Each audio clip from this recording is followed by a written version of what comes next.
get a tech in here to help fix our sound. But, oh god. There's a tech. Put a mic to it. Oh, that's a good idea. Put a mic to the... Unplug it. Put the mic to it. Let's try putting a mic next to our computer. Hold on. Take the thing up.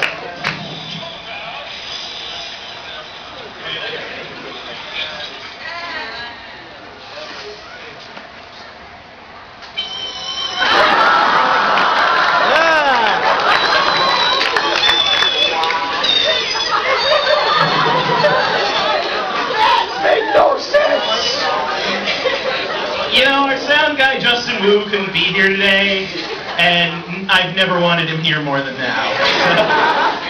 Alright, he's in prison.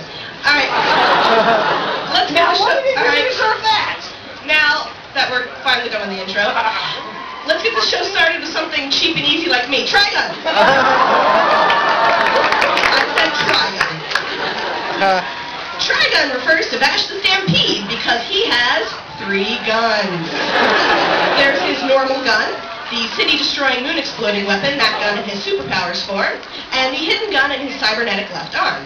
Luckily, he's the main character because Meryl carries 50 guns, and if the show were about her, I don't even know what they'd call it. Ever since the days of Superman, the Incredible Hulk, it's been a common trope that destruction caused during epic fights instantly disappears the morning after due to magic we pulled out of Stan Lee's anus. But no anime better turns this phenomenon on its head than Trigun. Vash the Stampede is a goofy, spiky-haired protagonist held together by bits of metal, sheer willpower, and Wolfwood Slashfic.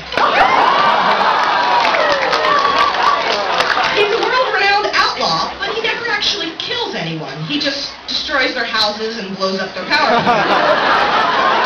He's caused so much property damage, in fact, that 2 insurance agents have been sent to track him and keep him locked down. The second half of the series switches from comedy to drama so fast. So fast you might get whiplash, and there's a lot of death. Most of it secretly orchestrated by Vash's evil twin, Knives. Knives may be evil because he and Vash's surrogate mother named him Knives. But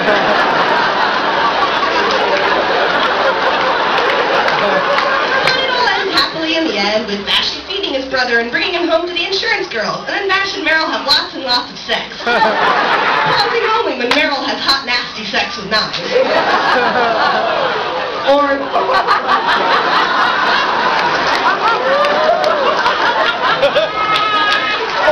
that might have been all the smutty fanfic I wrote. The lines get blurred.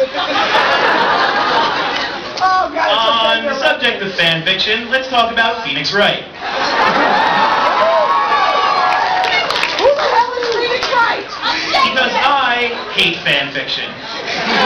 I could go my whole life without reading a 14-year-old girl's opus about Goku in an alternate high school universe where he's an awkward emo kid for some reason and be better off for it.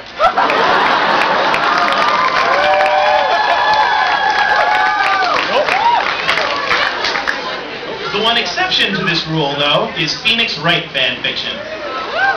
You see, fanfiction tends to suck because stories written by fans are more often than not unbelievable.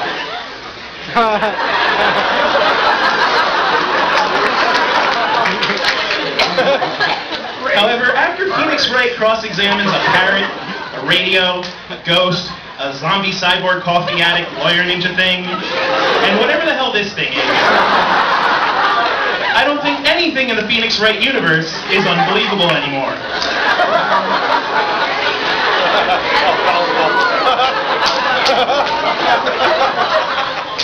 You see, as long as you have a timid defense attorney, an asshole prosecutor, a half-senile judge, and a pointer finger to wave around, you are right on your way to good Phoenix Wright fanfic.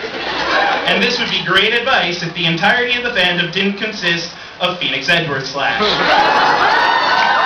In which case, hold it and take that! Take on an entirely different meaning.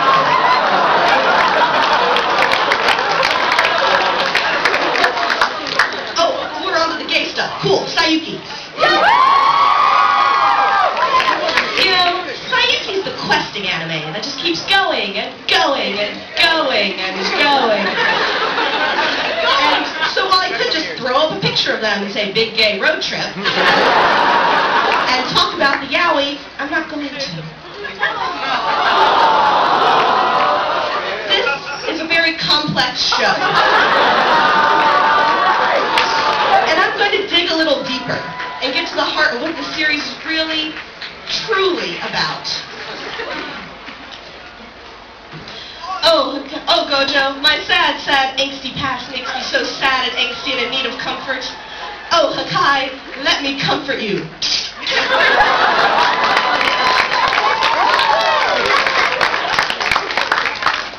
That was about as pointless as watching paint dry. Saiki's about a big gay road trip.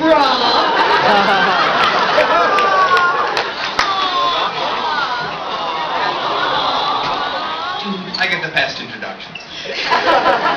Because of my own orientation, it often falls to me to spoil things that are gay.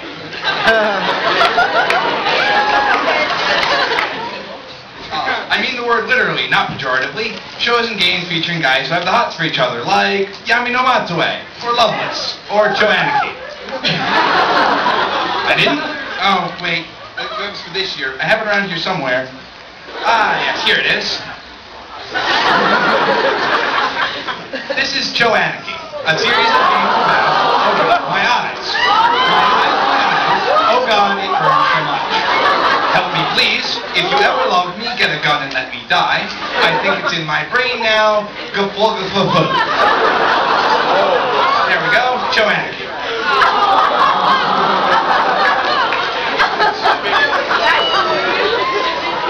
Anyway, like I was saying, I always get stuck spoiling gay stuff. But this is typecasting, and anyway it gets kind of old.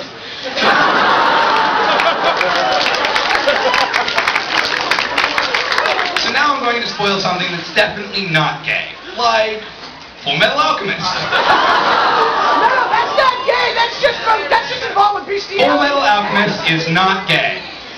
It's about two brothers who love each other very much and are searching for the Philosopher's Stone so they can get each other's bodies back. After a few years of getting beat up by girls, Ed becomes a state alchemist under the command of Colonel Roy Mustang, the Flaming Alchemist.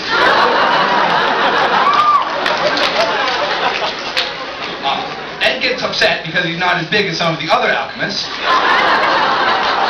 And he's not, and he runs into these homunculi who make it hard for him. But eventually he does find the Philosopher's Stone, and he does the only logical thing. He puts it into Al. Everyone lives happily ever after. So you see, there is nothing gay about Full Metal Alchemist. You mentioned our computer is sentient. Because we probably should have mentioned that.